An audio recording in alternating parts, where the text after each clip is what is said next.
চেন্নাইকে কোন ব্যবধানে হারালে টপ 4-এ ঢুকতে পারবে আরসিবি? আজকের ভিডিওতে আমরা এই বিষয় নিয়ে চর্চা করব। আইপিএল 2024-এ আরসিবির জার্নি এক কথায় অসাধারণ এবং অবিশ্বাস্যও বটে।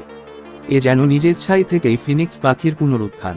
টুর্নামেন্টের প্রথম 8 ম্যাচে বিরাট কোহলি ও ফাফ ডু প্লেসিদের রয়্যাল চ্যালেঞ্জার্স বেঙ্গালুরু জয় পেয়েছিল মোটে একটি ম্যাচ, কিন্তু এরপরেই বেঙ্গালুরু দেখালো অবিশ্বাস্য প্রত্যাবর্তন। পরের 5 ম্যাচে 5টিতেই দুর্দান্ত জয় তুলে নিয়েছে কোহলিরা। প্লে অফের স্বপ্নটাও বাঁচিয়ে রেখেছে ভালোভাবেই। বিরাট কোহলিদের সামনে এখন আর একটি ম্যাচ বাকি, সেটাও বর্তমান চ্যাম্পিয়ন চেন্নাই সুপার কিংসের বিপক্ষে।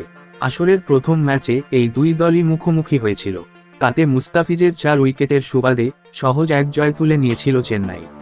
কিন্তু সেই ম্যাচ ছিল চেন্নাইয়ের এম চিদাম্বারামে। এবারের ম্যাচ হবে বেঙ্গালুরুর চিন্নাস্বামীতে। ঘরের মাঠে বিপুল সমর্থন নিয়ে প্লে অফের শেষ স্বপ্ন বাঁচিয়ে রাখতে চেন্নাইয়ের মুখোমুখি হবে আরসিবি। সেই ম্যাচে ঠিক কোন ব্যবধানে জয় দরকার, সেই ব্যবধানও এরই মাঝে জানা হয়ে গিয়েছে কোহলিদের। চেন্নাইয়ের বিপক্ষে আগে ব্যাট করতে নামলে অন্তত 18 রানের ব্যবধানে জয় দরকার আরসিবি, আর পরে ব্যাট করলে রান চেস করতে হবে 18.1 ওভারের মধ্যে, অর্থাৎ 11 বল বাকি থাকতে। এই দুই শর্তেই কেবল চেন্নাইকে টপকে পয়েন্ট টেবিলের টপ 4-এ চলে যাবে আরসিবি। যদিও পয়েন্ট থাকবে দু দলেরই 14, তবে কোহলিরা এগিয়ে যাবে নেট রান রেটের সুবাদে। এদিকে দিল্লি আর লখনউ দুই দলের পয়েন্ট 14 হলেও নেট রান রেটে দুজনেই অনেকটাই পিছিয়ে আছে আরসিবির থেকে। বন্ধুরা, ভিডিওটি কেমন লেগেছে অবশ্যই জানাবে। এরকম খেলার টাটকা খবর এবং আপডেট পেতে লাইক আর সাবস্ক্রাইব করুন আমাদের চ্যানেলকে। ধন্যবাদ।